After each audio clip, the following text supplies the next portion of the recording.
Good afternoon. This is Carolyn Williams on the Carolyn Williams Show, and I'm delighted at long last to have Iris Bonella. And if I've said that wrong, Iris, you can correct it. But we started off with Bo, then we said Ni and Bonella. Is that all right? Yeah, the phonetic, Bonella, yes. Iris, where are you from? Where are you connecting from at the minute? I am connecting from upstate New York, a little place called the Town of Fenton. And say it again, the Town of Fenton. Town of Fenton. Yep, upstate New York. Upstate New York. There are about 3 of you on American Real. Is that where we first met? I believe so. That's going back to 2018, I believe, something like that. Because when I first researched a little bit about you on Facebook, I was looking to see where I first caught a glimpse of you. Because once you see Iris, you don't forget. You don't forget the smile. You don't forget the face. And then, secondly, you kept appearing in my group, on my sort of Facebook group in Messenger, frequently, thankfully. Yeah. And I sort of thought, well, where did this start? So can you remember where it started? You tell me. Yeah, actually, it was kind of, I think it was a synchronicity because all of a sudden, Brian Rose just showed up on my newsfeed. And again, I live in upstate New York. He's in London. I don't know anyone he knows. Although Roger Brooks is from the area that I live in, the community, I had no idea who Roger was. I didn't know who Brian was. And just one day they just kind of showed up. And I kind of think that's just synchronicity. You know, the energy you put out, you get back. And I just started looking into, what he was all about. And I just got really excited. And then I would link on to someone else that he was about. And I get excited when I meet or find people that I feel like are my kindred energy spirits and that we have a lot in common. So, yeah. It's lovely to have you aboard, Iris, because I've started renaming the Carolyn Williams Tribe. Now, then this is where I can start explaining to viewers that I was trying to get a group together, and I remember a very kind lady called Iris Bonella suggesting that it was called Carolyn's Tribe, and then this is Carolyn's Tribe. So in fairness to you, that was your idea, and I credited you to that. But we're going to rename the group for people like yourselves, because you are contributors. And I think you said this morning to Jack Ross, another member of the Global Sparks, you said you are a co-creator. Yeah. So looking at you, you've become part of my Global Spark. Thank you. I'm honored. Because you constantly are sparking. You constantly are igniting, and therefore you're very spot on about the energy. The energy level is high. You've got what I call raised energy levels. And next question to you, Iris. Am I right in saying you have a daughter? Yes. Yes. Tell us about her. Oh, she's my absolute world. She's my sunshine. She is a beautiful, vibrant young lady, intelligent, articulate, verbose, creative. Just, she inspires me. She inspires me to be better every day. And I'm just overjoyed with love. I guess I don't understand parents who don't feel the way I do. Like, I loved every moment. I named every moment. Like, it wasn't, everyone says terrible twos. I hate that. It's terrific twos, because it's exploration and they figure out stairs and, how to like solve problems. And it for me, it was nice to watch this little person just evolve and grow and become into her own. And so it's been different because, she moved away right after high school. Yes. She went to Pepperdine in California, which was the furthest point away from where I'm at. She did transfer back. She's going to Binghamton University. She doesn't live at home. She doesn't want to, which is fine. So when she's in school, she lives in a brick rebuild downtown in an unofficial sorority house, which I'm pretty proud of her. She went to the landlord and proposed that this year, but it was last year, she was like, the next year, she's like, how about we change this to an unofficial sorority house, because then it, like, the people just keep coming. It's an automatic. And so it was a win-win. And I was very impressed with that mindset. And she actually got it done. And that's who's going to be moving in this August. So sounds highly skilled and independent. And obviously, oh, yes. You've raised an independent different there. So tell us what it was like when she left. Did that become a difficult phase? It's funny because I just phrase it as like parents when their children leave for the first year, they don't know how to act. Because I think our children have, I don't want to say trained, but we've really become acclimated and immersed in their life. And it was just difficult, you know, of her not being here, of the things that we share. It was definitely a transition. Well, I think it, you know, at the end of the day, it was definitely, although it was difficult and it was new, it's exciting. And now I'm like the next phase of my life. And so I actually, after I had that moment and had, you know, time to look back and had some clarity, I'm excited for now, because she's still my daughter and she's like one of my bestest friends in the universe, but we get to share things on a different level. Yeah. I call the 20-something pseudo-adults, but it's nice. It's nice. So yeah. And her name's Aaliyah. I don't know if I said that. Yes. Yes. And that was something that really jumped off your page on Facebook. The love that you have for her and the energy levels in terms of travels where she was and how you spent time together. And that becomes very obvious. So lead us into, how does that tie in with the work you do? Explain the work you do. Okay. I'm a clinical psychologist for the state of New York, have been for almost 18 years. And I also have my own private practice, Get Back on Track Counseling. I think how it entails is I just want people to have a better life, whatever that means to them. You know, we're each at different levels, and that's without judgment. You know, I just want people to be happier and live better. And I think that if we all shared our skills and our gifts, like, we would just be such a better society. And you know, a smile is free. You know, advice should be free. It's like uplifting.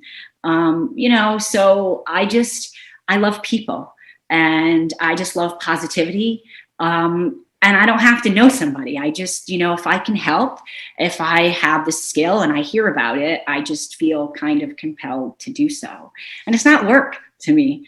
I love it. And I think, if I may go right into, I had this couple last evening and they were so afraid to have this conversation with me. And I could tell they're a little nervous. We're getting like during our closing. And I always ask, you know, is there anything you'd like to share that we haven't, you know, shared or I haven't discussed? And, you know, or is there anything you'd like to let me know? And they're like, well, we talked about it. And they were trying to let me know that they felt that they have gotten to the place that they need to be. And they weren't certain that they needed my services anymore. And I got very excited. And I was so excited, it actually made me a little emotional. And I said that that's perfect. And that is what I want to hear when people walk through the door. That's the closure. Because initially when I see people, first I know that there are things that I say that they probably won't like. And that's okay. Because I'm not there to placate. I'm not there to judge, you know, but I will be honest to a fault. You know, and it's not about having them sit in that seat longer. It's about identifying, you know, what I see as the issue, providing them with the best tools possible, and allowing that for growth. And so I was really excited that they said they are more in love now. They feel more connected and bonded now than they had the whole 13 years they were together. Wonderful. So, and they just thanked me and told me I had like really great insight. And I was just excited. It just reinforces the celebration. Yeah. And I think that's why I do what I do. It's the outcome, the change, watching it. It's great testimony to you. And am I right in saying you said Get Back on Track is the name of your practice? Yes. So who exactly do you target as clients? Who don't I target? Humans. Fundamentally, I think that our issues in life are much more simplistic than we know. I believe that a lot of people will identify a surface issue, but once you meet someone, they start talking, you hear them, you watch them, it's the verbal, it's the nonverbal, it's their body language, it's how they shift, it's their size, it's what they say. Because the true art of listening is not what people say, it's what they don't say that we listen to. In the silence. Yes. And not even that. I mean, sometimes if like they tell you, oh yeah, the other day I went to the store. Okay, well, I'm interested in what they did before the store. You know what I mean? And why they chose that. And I think that really comes out as people talk. And I don't know, for me, I've always loved the field of psychology. I started in middle school, and it was funny. I started because of a cute boy. And then I actually really became interested. So yeah, that's kind of a long story, but not really. Yeah. Iris, who would you say are people that you've aspired to be, that they've inspired you to be anything and anybody? I think, who inspires me, I would say my first probably inspiration was a woman by the name of Michelle Van Amy. She's not recently, she's been deceased for quite a while, but love her. Life lessons in high school.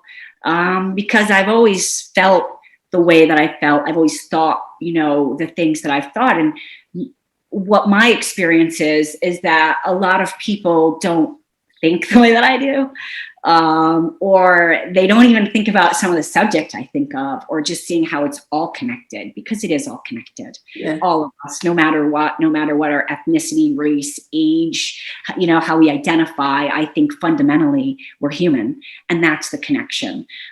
So as far as Michelle taught me she challenged me, actually. She challenged me to do something with my chip that was like probably this big on my shoulder, because I was disheartened. And I was just, because if we look around, but we're not sure what we're looking at, or we're not certain how to describe that picture, or even change the frame, it can be disheartening and very frustrating. So she kind of taught me, challenged me, to be the change I want to see. Yeah. I think her basic premise was to eat shite and pretend it was caviar. And then she also, my favorite is, she used to fancy the world as a chess game, not because it's funny or not to minimize, but she said in this world, what we need to know is who we are, what piece are we, and what moves do we make? And then we have to be consistent, but not in a pattern where it's just too simplistic. There needs to be thought. It can't just be like going through the motions. And so the reason I love that the most is I think sometimes in life, things happen to us, whether they be people, experiences, and we have a hard time accepting that. So what she had taught me was that when you learn something, when you learn that, that person who said they were, a knight is really a pawn, that's fine. Their dishonesty is all right as well, because they've identified themselves, and there is more knowledge in knowing than not. So I've really kind of ingested and internalized that in a way. And I just thought I love visuals for examples, and to kind of have other people see what I see. So I really did. I really love her. I miss her. I still talk to her, because I believe there's life after life. I don't believe that, this is it. This is just kind of the beginning and transition until we get to our higher state of being. So I think when you talked about Michelle there, and you talked about being challenged, I feel I've challenged you in terms of getting you to do this live with me and having this conversation all the way from Uptown New York. The two people we talked about, which are the two very important people in my life in the transition phase, was Brian Rose and Roger Brooks. And we have those two characters in common.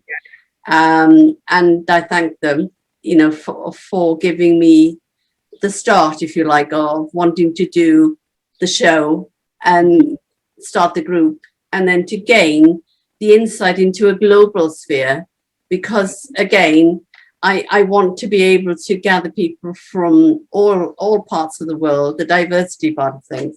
So we do have another lady. I don't know if you know her as much as I do, but she obviously cares about you, and that's Jen Walter. I actually met her through the Carolyn's Tribe. That's how, like, you know, I've actually interacted and known, you know, for her. But if I may kind of go back a little bit, I think the one thing I really saw in Brian was his energy.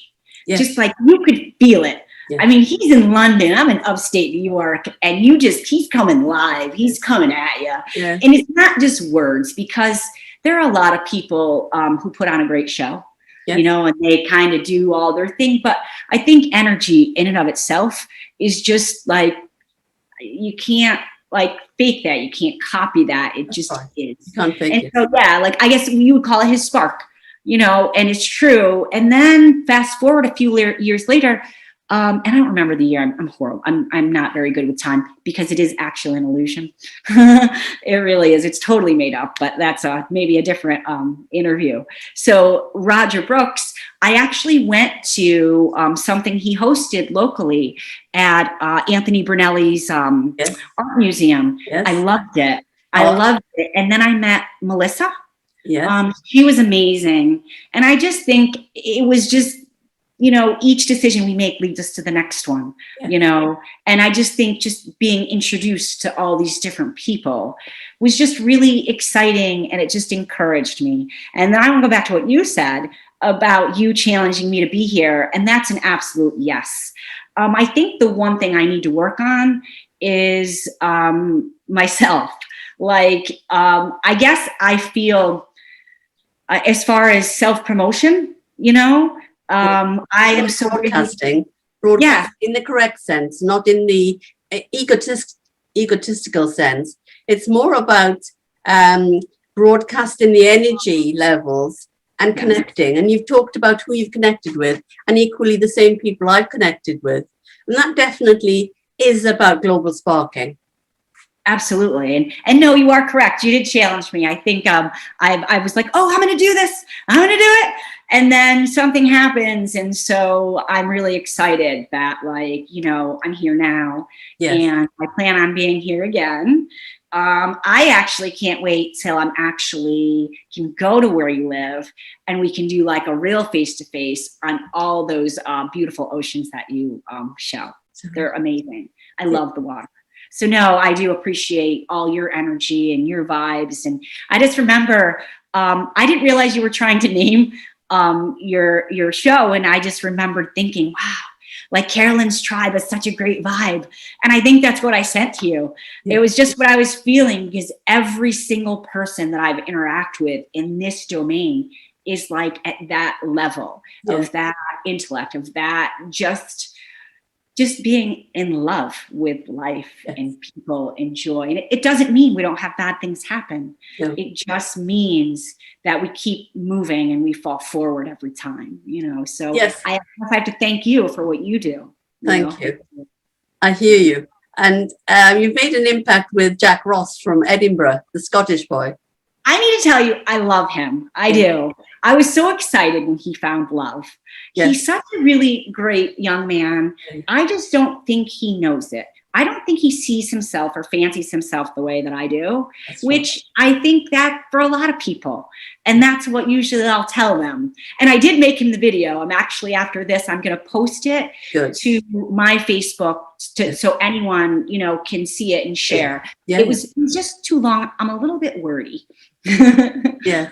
He entertained us on American Rail, because I would be the one to chase him to do anything, because he would disappear. And as you quite rightly say, his esteem is quite low on occasions. And I kept saying to him, he's such a star, and he's a natural born entertainer. So he'd come on to the lives, and then he'd make a comment about me chasing him and nudging him and prompting him. And, you know, she's at it again. I've got to do this. I felt more like a teacher. And I said, no. It's because I can see how wonderful you are. And people need to experience this. And in fairness, you know, that's what happened. So it was nice to see you connect with him and do the same thing. So Yeah. thank you for that. Where's your, sorry, Iris, you were going to say something? Oh, I was just going to say that it's nice and probably reinforcing to him that we're different demographics, we're different parts of the world, and we both identify the same thing in him, because he really is a beautiful young man on all levels. And so to see that in someone and their energy and their spark, because we all have this place in our mind where we can go, you know, and that's like society. That's what other people tell us that we are. Once we realize how powerful and what creators we are, all those things just kind of slip away. Yeah. So, The okay. sparks. Yeah. All part of the global sparks. Yes. Where is your happy place? Oh my goodness. I think my happy place literally is in my mind. I think that's what I've created. It's just a state. It's not a place. It's just a state of being. And I just remind myself every day of all my blessings and to be grateful. And I think really that's it. Like that, I'm just so excited to be in the situation that I'm in. I'm excited that I have this real freedom of life. You know, I was in this really ugly relationship for like 29 years. Yeah. And so it was nice to see, once I shed those things that did not help me, you know, just to see my life and myself just kind of take off on a level that I've always been at, but not at a level where I wanted to be, if that makes sense. It does. Yeah. And just to reference the 29 years is my significant other, my ex now, and that's a good thing. You're welcome. Yeah. Anyway, so we knew each other since we were 10 years old. That's my daughter's father, and it was just a very long time. So that was a different transition in and of itself. And it's funny how when we start making moves for ourselves, and once we actually realize that we're co-creators and we embrace ourselves as such, how things just really happen. And you don't have to go find them. They come to you, or they just show up, you know, on your screen, or, you know, a chance meeting. And so for me, like, that's just kind of my mindset. And I'm just really excited to be here, just generically. And shedding the layers is an important one. So I identify that with you. And when you talk about co-creators, the freedom of growing and the growth mindset is vital to be able to develop at whatever stage and whatever time. So it's when that's smothered, that's when the friction starts. Mm-hmm. And I did hear, and she was American, on, I don't know if you follow Mind Valley from Vision. Vision is the founder of Mind Valley. So he invites lots of people like yourself and myself who made it big in terms of whatever they've written as a book, or the coaching they've done. And it was this lady, I think her name was something like Roberts, the surname, I can't remember the first name, but she was saying something that was so profound for me, in that when it's about, she talks about coupling, and that when people do separate, they celebrate the fact that they have had that time, they brought, you know, and had children, and the children have done well. And so there's a lot of celebration. And I just found that so uplifting, because that's my mindset. Not this blame and shaming, not this, you know, haven't you failed as a failure in a marriage or whatever. But it's just this lovely bit of, yes, we had that chapter, but we're now in a new chapter and we're celebrating both. Absolutely. It's a whole new book for me. Yes. And book. I do agree with you, Carolyn, is that the whole ideology of like energy, when you have someone, you know what I mean, that has their own limitations. Yes. Your ceiling is lower than it need be. Yes. But I think all steps in your life are definitely to be celebrated. I would never change anything about my life, even the difficult. I mean, it's made me who I was, you know, because I think the question that I saw that is like, you know, who are you? You know, I think that is such an open-ended question, but the way I would answer it is evolving, you know, and continuously, because I just think I could answer it like the traditional, right? I could give a title or a role or a specification, but I really think evolving for me is just better because I'm continuously changing and trying to improve. And I really do love life. I mean, I have clients for the state that literally can't wipe their own bum. So what I tell people, that are really sad or depressed. And I was like, you should be really grateful. You have a lot to be grateful for. And then they'll like get really pessimistic, be like, no, what do I have? And they list all this stuff and I bring it right back. And I literally say to them, I said, well, you can wipe your own arse and there's dignity in that. And I think people forget the simplest things, but that's a gift. These hands, these arms, I can use them. I can talk. If I get mad, I get grateful that I have a mind to get mad and I can express it. And there's just so many things. And I just really try to live my best life possible because no one is promised, a time frame or an age or anything. And unfortunately, in the last year, I've had a lot of people that aren't here anymore. Yes. And that does impact me in it, and I'm sad too, like everyone else, but I don't live there. No. I think what I tell people in like therapy is I say problems are like a pond, right? So it's a pond. You figure you have to cross that, right? There's no choice. You got to cross the pond. You're going to get wet. You're going to get mucky. You really are. But if you decide to do nothing and you sit in the middle, well, nothing's going to happen. It's going to get worse. Your clothes are going to get soaked and your skin's going to be saturated. I mean, and I go on and on about that, but I like that because it's a visual, yeah, you're going to get wet. Yeah, you're going to get murky, but the quicker you walk through it and you get up, the quicker it's over and you learn and you grow. And that's why like the who are you, I'm evolving because I'm so many things. Yes, I can do this. And I think if you just look at my Facebook, you can kind of see I'm all over the place. But yeah, go ahead. I'm sorry. All right. What I was going to say there, when you talk about the waters, the pond, the muckiness in the middle, it just brought the picture of you and your lovely Apollo, the lovely pet that you've got. And so I wanted to say to you that what he does for you is to light your face up. And your smile broadens, so expands the smile, expands the energy. So tell me a little bit about Apollo.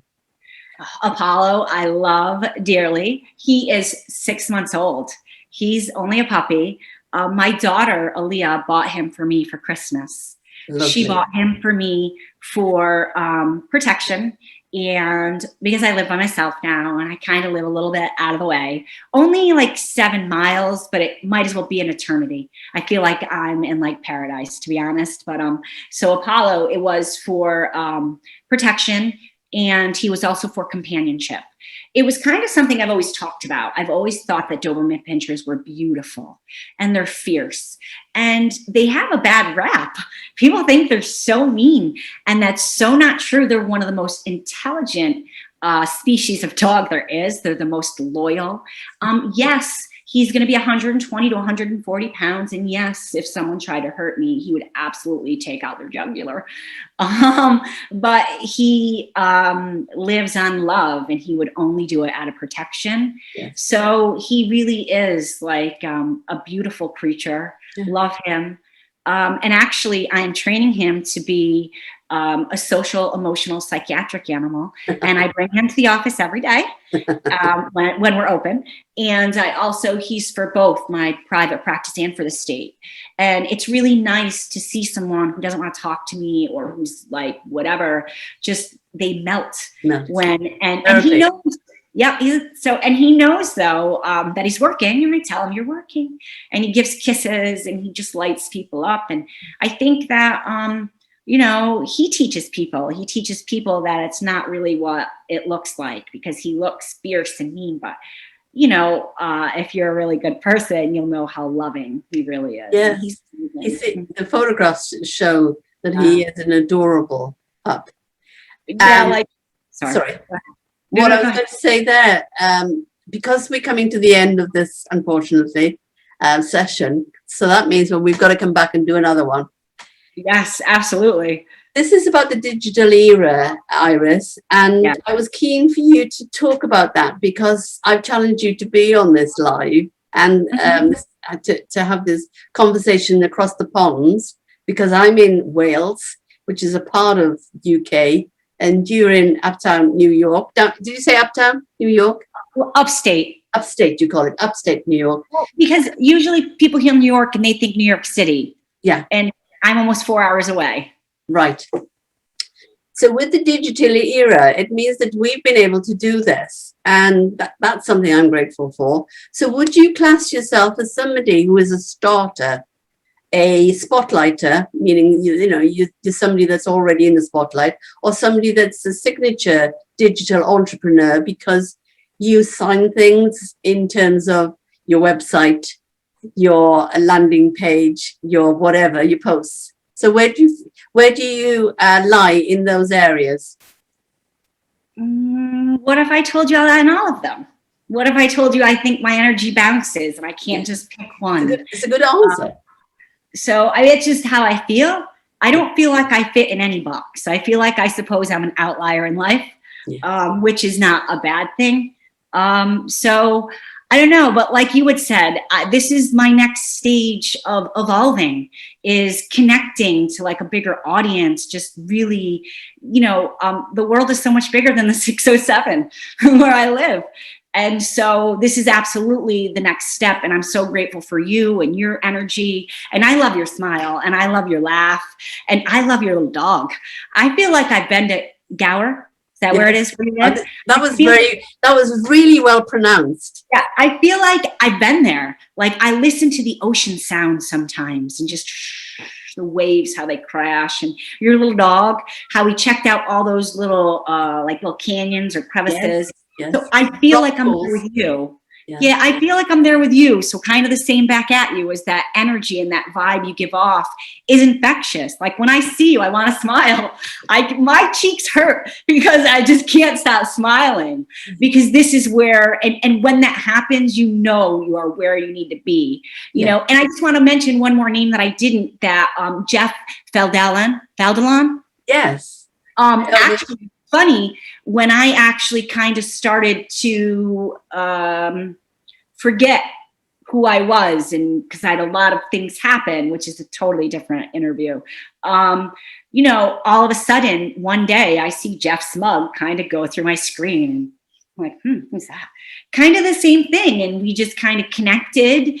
And so it was really nice to kind of connect. And it was ironic that I didn't know that he had any connectedness to, London Real or American Real or anything like that. And so it's just, and that's why I say energetically, if you are where you need to be at that level, then those things just happen. Those people show up.